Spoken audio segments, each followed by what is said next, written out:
Morning, Doctor. Good morning. You used the word a moment ago on direct examination. You painstakingly went through some of the material that you found on the rug. Yes. And you did that very carefully. Yes. You were paying close attention because that's how you're trained and that's what you do. Correct. I want to just talk to you, the beginning here, about your position. You are a deputy chief of the medical examiner, correct? I am no longer the deputy chief medical examiner. Okay, I'm looking at your CV and I'm wondering if it's just an older one. It must be an older one, yes. Okay, can you tell us, sir, what you are now? What's your title? I am a medical examiner now. When did you stop being deputy chief? I served as deputy chief from 2018 until 2022. So, when you were the deputy chief, and now when you're, I want to say simply a medical examiner, you're still doing very important work. Were you doing this type of work that you're doing as a medical examiner in your role as a deputy chief medical examiner? Yes, I was. Okay. And there's a lot of responsibility attached to being a deputy chief medical examiner as well as just a medical examiner. Sure. And once again, my use of just a doesn't imply anything. I hope you know that. Can I ask you something then? Knowing now that this might be an older CV, are you now, or were you once, a member of the Massachusetts Commission on Medical Legal Investigation? Yes, I was. But you're no longer? Correct. And when I say no longer, that position is basically time controlled by the statute that created that commission. Is that fair to say? I have no idea. Okay. How long were you on the commission? I think it was approximately the same, maybe a year in either direction of when I was deputy. And that commission was created by statute to promote the use and skills of the medical legal investigation of deaths, correct? Yes. And you and other people assigned to that commission did the important work of trying to ensure that medical legal investigations are thorough and exacting and reliable. Correct. And on that commission, there are police officers, law enforcement, district attorneys, medical examiners like yourself, correct? Yes. And can you tell the jury what that phrase means, medical legal investigation? Sure. It refers to any type of medical investigation that has the potential to also involve the legal system. Okay. And that's what medical examiners do. They get involved in the legal system because they're trying to determine cause and manner of death. Correct? Correct. Now, I look at your CV, and I see that you have published in the area, certain medical-related areas, correct? Yes. And the journals that you published in are well-respected and peer-reviewed. I mean, they're important journals. Sure. And I see that on your CV, you also list, on this CV, under the abstract title, two presentations that I think are characterized as posters, correct? Yes. And when we say posters, we're literally talking about physical posters, correct? Yes. And the information on posters, it's equally important. It helps educate people. You're providing very valuable information to people, regardless of the form that it takes, correct? Correct. And either while you were a deputy chief medical examiner or in your capacity now as a medical examiner, do you participate in lectures, or sometimes they're called rounds, with your colleagues and discuss aspects that pertain to your work? Yes. And people present during those lectures on particular areas of either evolving forensic pathology are just what you're experiencing within the office itself, correct? Is that fair to say? That is fair to say. And I think you testified on Friday that you have completed 1,000 or more autopsies. Did I hear that right? Yes, I said 1,500, more than 1,500. Oh, I shortchanged you. I apologize. That's a lot of autopsies, isn't it? Sure. And he told us on Friday that it can be a relatively short period of time, or an autopsy can take as long as a day or more. Correct. And when you're doing an autopsy, you told us on Friday that you're trying to determine, the manner of death. That's one of the goals of your examination during an autopsy, correct? Yes. Now,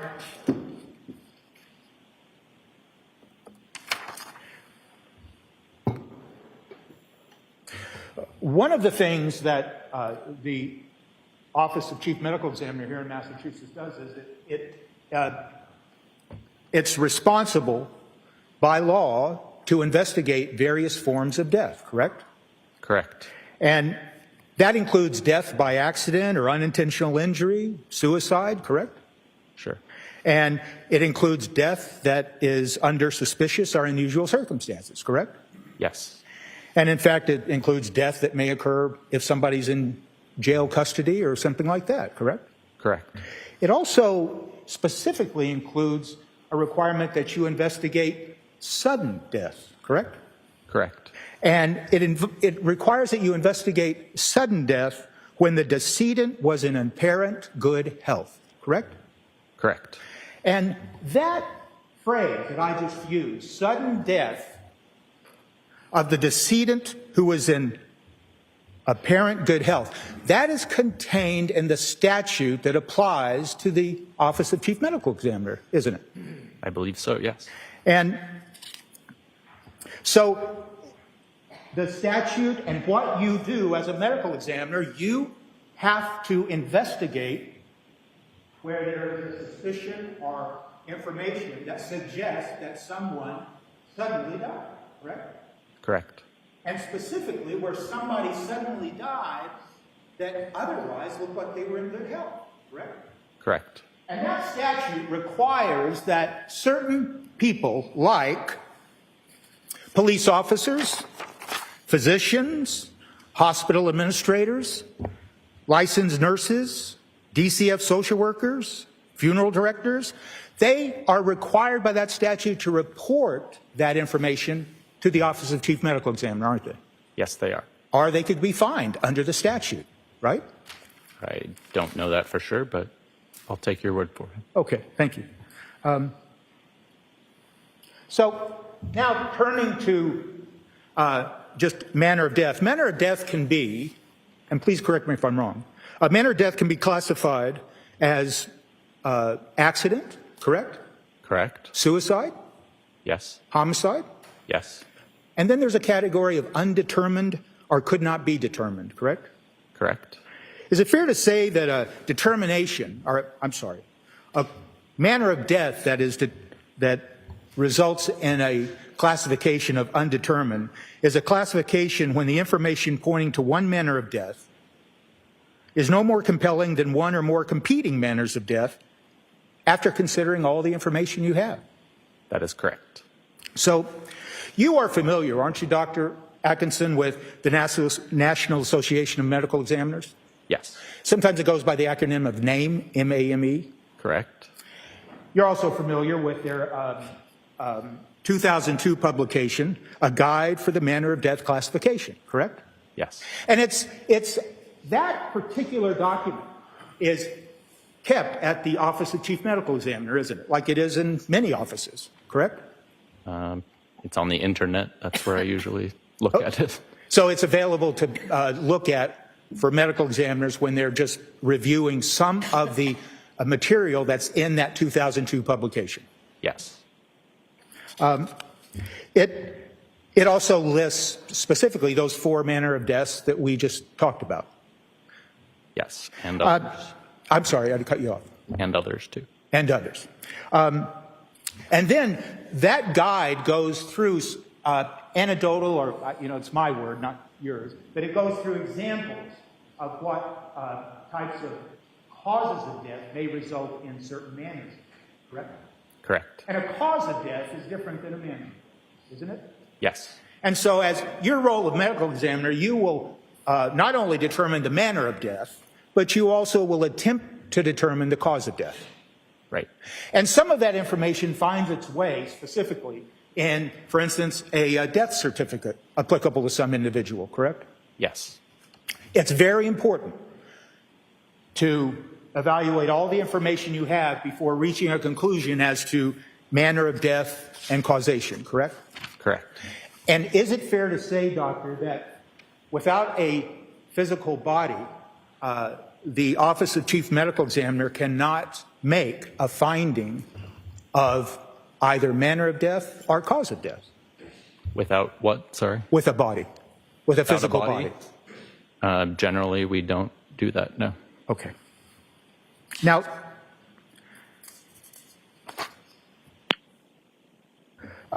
that 2002 guidelines, and it's current. In other words, there hasn't been a new issue. It's still current and it's published in 2002, correct? Correct. It does include, like you said, examples of causes of death and then tries to tell the reader this is an example of a cause of death that could be considered a certain manner of death, correct? Yes. And I think it goes through, if you recall, multiple paragraphs, up to like 44, 46 different paragraphs of examples, correct? Correct. And it actually includes things like characterized as cathecoronary, upper airway food obstruction, correct? Correct. It goes through, it gives an example of death by fear or fright, right? Correct. It includes an explanation of death resulting from autoerotica behavior or consensual atypical sexual behavior, correct? Correct.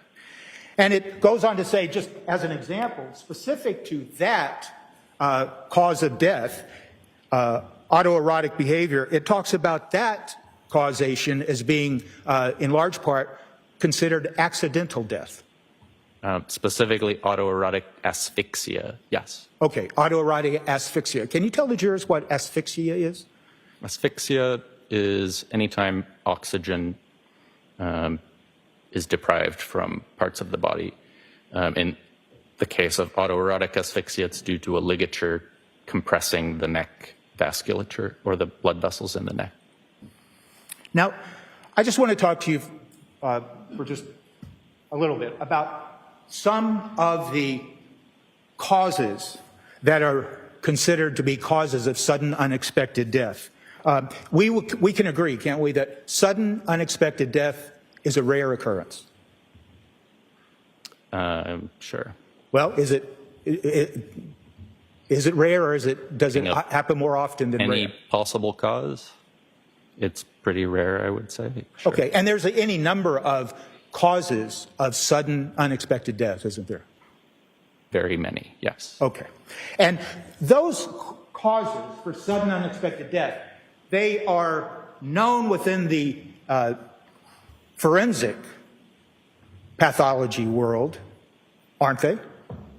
Yes. And are they known to a lesser extent in the non-forensical medical arena? Sure. And it's fair to say that based on your experience and training and knowledge of sudden unexpected death, you wouldn't expect that just a layperson would really understand sudden unexpected death. That is the parlance of educated people like yourself. Overruled. He can answer if he can. I'm not totally sure what you mean. People understand certain causes of death. Okay. What about in the specific area of sudden unexpected death? Depends on the cause of death. I think most people understand what injuries are. Most people understand what a heart attack is. Okay. You would agree that sudden unexpected death can occur then as a result of cardiac causes, Yes. of pulmonary causes, Yes. of vascular causes, Yes. reflexive causes, Yes. of asphyxial causes, Correct. and even toxicology, causes. Yes. And sudden unexpected death has been observed to occur both in young people and old people, Sure. and middle-aged people. All types of. It occurs male and female. Yes. And there's some causes associated with sudden unexpected death that may be seen in experience that they occur more in the male population than the female population. Yes. One of those sudden unexpected death causations is the bragata syndrome, correct? Correct. And without going into any great detail, the bragata system is simply where somebody reportedly, and correct me if I'm wrong, basically lies in bed and dies and then utters something. I don't think that's necessary. It's a channelopathy. That's a usually genetic mutation, or a mutation that you get from your parents that affects the ion channels in the heart, and it predisposes someone to a sudden arrhythmia. An arrhythmia is just an electrical disturbance of the heart. All right. And Doesn't have to happen at night, and I don't know about the utterance part. okay, I apologize. In any event, sudden unexpected death can occur in individuals that otherwise appear to be healthy before the sudden death. Yes. And in fact, that's one of the references we've already talked about within the statute that we just talked about a minute ago. That sudden death occurring in someone that otherwise didn't have any manifestation of a physical illness or problem. Correct. And it's fair to say that based on your knowledge of sudden unexpected death, that it also occurs, sometimes the sudden death itself can be the first manifestation that somebody had a problem. Correct. And there are certain triggers associated with sudden unexpected death, and those triggers can include exertion, physical exertion. I'm confused. Are you talking about any kind of sudden unexpected death, including I'm talking about it injuries? You can die unexpectedly and suddenly from almost any type of cause of death. Okay. When I'm asking you these questions, and if I'm not doing a good job, you correct me, but I'm talking about, for instance, sudden unexpected death where there is really no prior manifestation of a physical problem before someone experiences sudden unexpected death. Are you talking about a natural cause of death?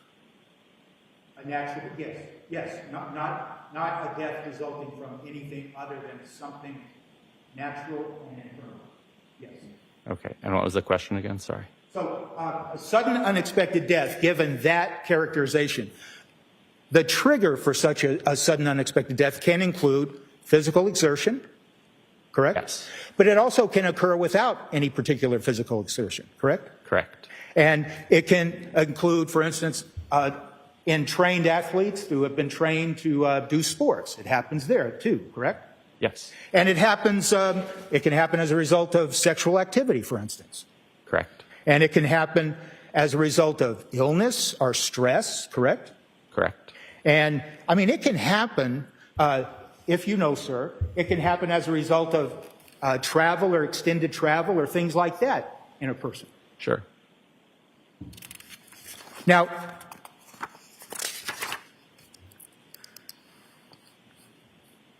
it's true, isn't it, doctor, that when we use the phrase sudden unexpected death, the death that we're talking about, and once again, and I'm glad you corrected me, that we're talking about just natural death, natural causes, that a sudden unexpected death can happen suddenly, but not necessarily instantaneously, correct?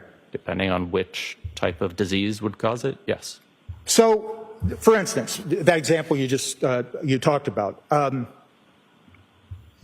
if someone develops in a natural way a lethal arrhythmia, an example of a ventricular fibrillation, it could result in death, correct? Yes.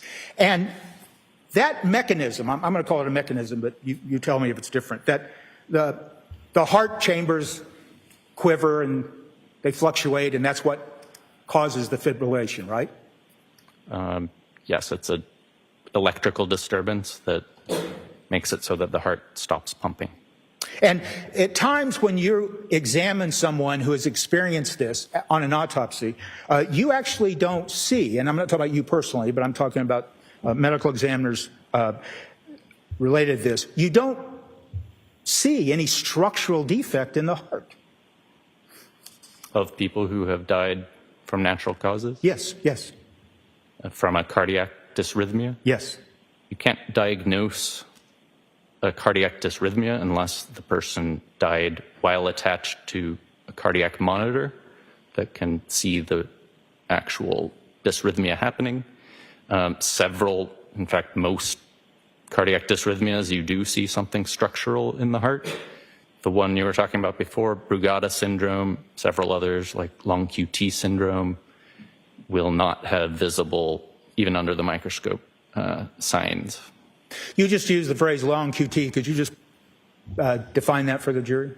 That's another channelopathy that affects the ion channels in the cell membranes of the cardiac cells.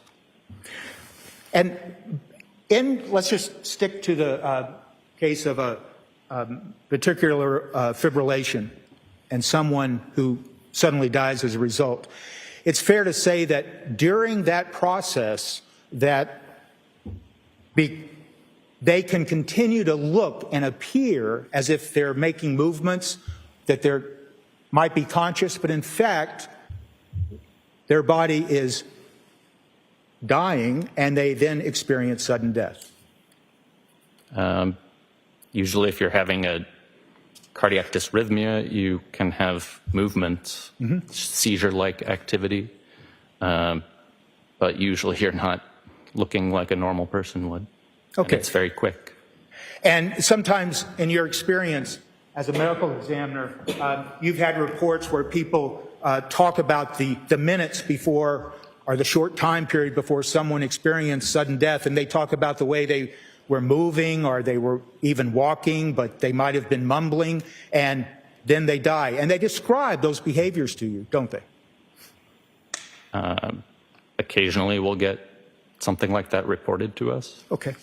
And you listen to that information, and being the trained medical examiner you are, then you consider that information in the context of the sudden unexpected death. You just include the information because you are interested in getting all the information you can. Correct. And once again, sudden unexpected death can result from vascular catastrophes. That's my word. Sure. And those catastrophes can be aorta dissection, aorta rupture, or an aneurysm, correct? Among many others, yes. And this sudden unexpected death in this area can be the result of acute squeezing of a particular body part. I'm not sure what you're talking about. In medical terms, tamponade? A cardiac tamponade? Yes. Cardiac tamponade happens when there's bleeding Okay. into the pericardium. That's the sac, a membranous sac that surrounds the heart. And when enough blood gets into that sac, it displaces the heart and doesn't allow the heart to open up. It basically stops the ability of the heart to pump. Now, I just want to move on to another simple cause. Are you familiar with the phrase, I'm sure you are, sudden arrhythmic death syndrome? Yes. And it's accurate to say that sudden unexpected death with a normal heart at autopsy accounts for 5 to 10% of young adult sudden deaths. Of natural deaths? Of natural deaths, yes, sir. Yes. And now I'm not going to get this one right, but are you familiar with the acronym of CPVT? No. Catecholaminergic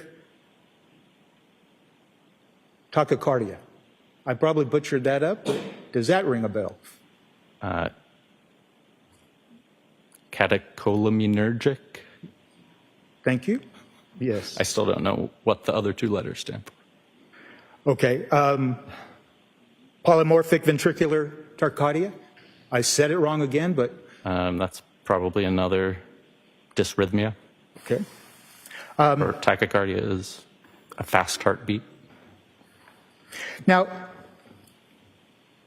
once again, in these types of causes of sudden unexpected death, in each one that we just briefly described, in each one of the cases, the person who then experiences sudden death can be viewed in the moments, whether it be minutes or a few minutes or seconds, they can be viewed by someone observing them as still moving or at times even talking until death results, correct? Correct. Then there are neurological causes for sudden unexpected death, correct? Sure.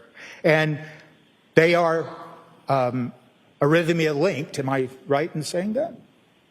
They're linked to arrhythmias. They can be. And they're linked to hemorrhaging and stroke and things like that. Sure. And people can experience sudden unexpected death as a result of a neurological cause where they have, up to that point, not manifested any physical manifestation of illness, correct? Correct. Once again, moving on, there's pulmonary causes of sudden unexpected death, aren't there? Yes.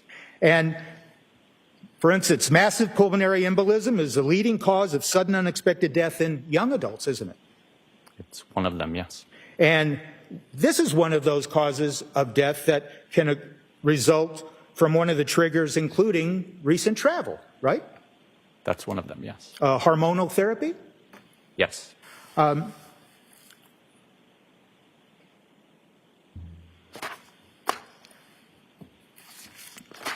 just moving on to two more examples, and we talked about it. There are also asphyxial causes of sudden and unexpected death, correct? Correct. Those asphyxial causes of sudden unexpected death, sometimes they're characterized as, they happen when someone is hanging or experiencing strangulation. Is that fair to say? That is one cause of asphyxia, yes. But asphyxia can be caused by a positional obstruction, correct? Correct. Can you tell the jury what a positional obstruction is in this context? That would be something that either blocks your face so you can't breathe, or something that sometimes a car in a car accident will, or a better example, anything that if you have a heavy weight on your torso, sometimes that keeps you from being able to expand your lungs. This kind of death is called positional asphyxia. I see. And is it the result of, as part of the mechanism for this is hypoxia results? That's what happens, yes. And the hypoxia, could you tell the jury what hypoxia is? Hypoxia is just lack of oxygen. And I'm not going to say it right, but I'll try. Vagal reflex pathway, a cause for sudden unexpected death? Sure. And that's also related to a form of asphyxia or compression stress? It can be. It can be. And can you just tell the jury briefly what the mechanism for that is? A vagal, that usually causes a cardiac dysrhythmia as well.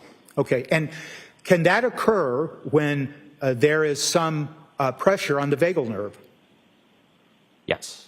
And where is the vagal nerve? The vagus nerve is in the neck and upper portion of the chest. So if something is putting pressure on the neck of an individual, that could result in this vagal reflex pathway or vaginal reflex issue that could result in sudden unexpected death. Sure. And that sudden unexpected death in that situation can occur, once again, in someone that simply has not manifested any physical problems to the observer. Right, until the pressure is put on their neck. Okay. Sure. And Dr. Atkinson, you know Dr. Mendenhall, don't you? Yes, I do. And she is presently the chief medical examiner of the Office of Chief Medical Examiner? Correct. I didn't say that right, but and you're familiar with the fact that she has in fact presented to your colleagues at the Office of Chief Medical Examiner on causations involving and resulting in sudden unexpected death, aren't you? Yes. And so this topic of sudden unexpected death, you can find it in the research and you can find it in the experience of trained and professional medical examiners like yourself. Of course.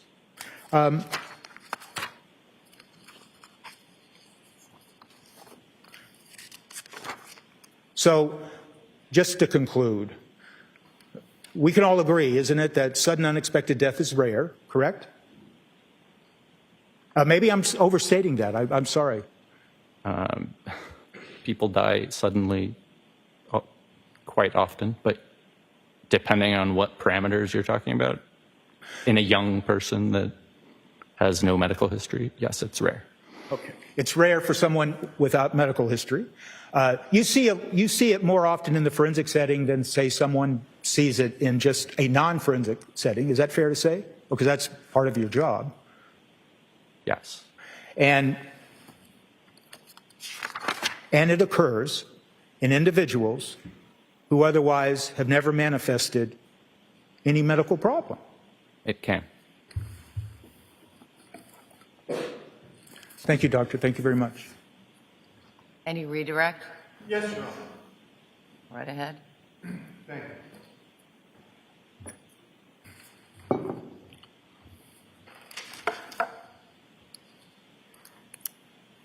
Doctor, regarding the vagal reflex pathway and sudden unexpected deaths that result in that, how common is that in a healthy adult female with no medical history?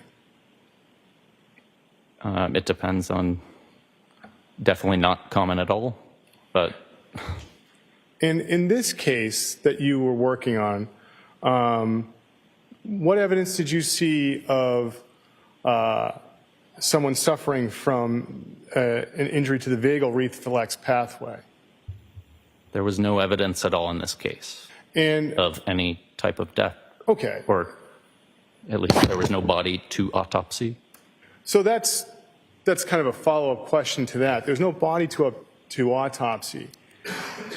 What would you have looked at in the body if you were looking for, say, an issue with the vagal reflex?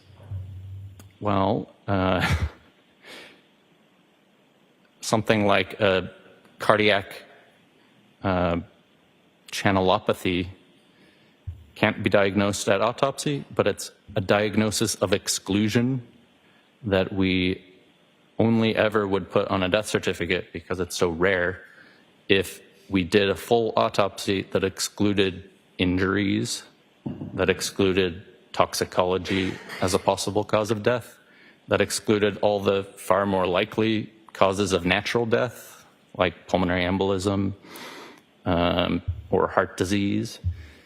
So without doing an autopsy to exclude all those things, a sudden arrhythmia disorder is at the very bottom of the list of possibilities. What would you have looked at in a case to determine if someone died of hypoxia? In an autopsy, what would you have looked at? That totally depends on what's causing the hypoxia. If it's a hanging or a strangulation, you would look for injuries of the neck, a ligature furrow on the neck. Other types of hypoxia would have other types of findings. What would you look at during an autopsy to diagnose a pulmonary embolism? You can actually see the pulmonary embolism. It's a clot that usually comes from the leg veins and goes into the pulmonary arteries, and you can see that inside of the pulmonary arteries. What would you look at during an autopsy to diagnose some neurological cause of death? Other than sometimes seizures that have no findings at autopsy, you could see bleeding around the brainstem that is a subarachnoid hemorrhage from a burst aneurysm, for example. And when you do an autopsy, how do you see the bleeding around the brainstem? You can just see it with your eyes and take photographs of it. You earlier described a cardiac tamponade. Did I get that right? Yes. Okay. And again, that was bleeding into the pericardial sac. Yes. Would that be painful? It can be painful. Now, with this matter, what access did you have to determine a manner of death regarding this case, which was 23, forgive me, I want to make sure I get your number right. Regarding case 230493, what did the Office of the Chief Medical Examiner have access to determine a cause of death? We did not determine a cause or manner of death And why didn't you determine the cause or manner of death? because we had no body to autopsy. With these sudden unexpected deaths that were reviewed with you, does someone have to have a physical injury in order for these to come on? No. So these can occur without a physical injury. Yes. And when you've had access to autopsies to make these findings, have you ever seen a sudden unexpected death where there were no injuries? Yes.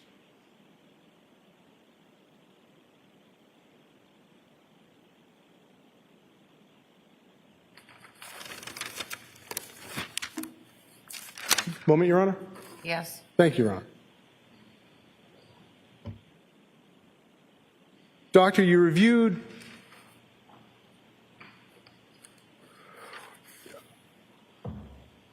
when you have access to a body for an autopsy, what do you get access to as far as medical records? We investigate where the person might have ever gone for medical care, sometimes from family members that will tell us, and we request records from all of those places. If we don't know that information, we sometimes send out a blind request to a lot of hospitals in the area. And with some of these sudden, unexpected deaths, do you also get access to statements of people who see the decedent right before they die? Yes. And so does that help you with a diagnosis? Yes, it does.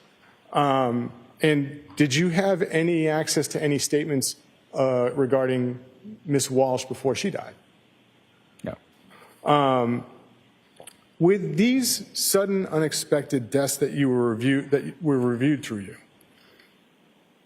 pulmonary, neurological, and the rest, how common are they with a healthy adult female? How old is this? 39 years old? They're very uncommon. And on the effect of travel, there was some discussion of the effect of travel. And how would travel affect someone as far as a sudden unexpected death?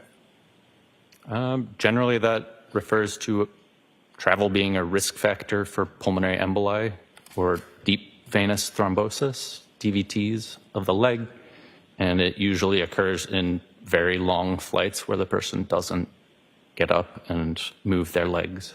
How common is it in a flight, say, that's 90 minutes? Less common than a longer flight. Nothing further, Your Honor. Any recross? If I heard you right, that sometimes sudden, unexpected death that you looked at, there's no injury at all. Correct. Thank you, Doctor. Doctor, you may step down.